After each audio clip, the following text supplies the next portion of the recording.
Hi customers, this is sasa na hapa ni Gwanzu customer. Leo nakuletea vitu vya kidoni. Shuhudia hili kwanza pose. Hili pose ukikuta mtu amesimama namna hii hapa, usimkurupukie customer.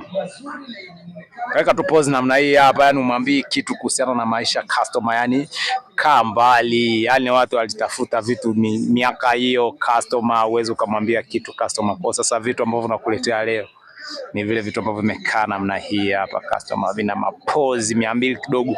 Yani wewe hata kama bado hujavaa, ukivaa hii hapa inakulazimisha kupiga hilo pozi customer. Hii ni sweta, jaketi bonge moja ya jaketi na ina kala mbili ambazo niko nazo customer zisizo sasa. Na hapa ni Gwanzu, naiona hiyo customer inakulazimisha kuweka hilo pozi hata kama wewe hauna mapozi ya kishua nini ya kisasa customer, utaweka tu hayo mapozi. Naiona hii jaketi customer.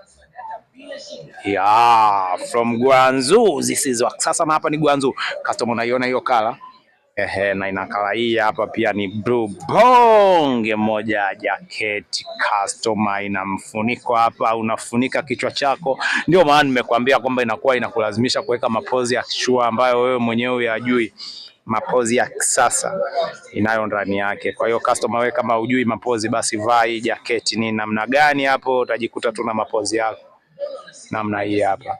Pozi la kwanza ndio ile hapa ambayo inapatikana kwenye hii album ya hizi nguo customer. Unaiona hiyo customer, zisizo wa kisasa. Na hapa ni Gwanzu.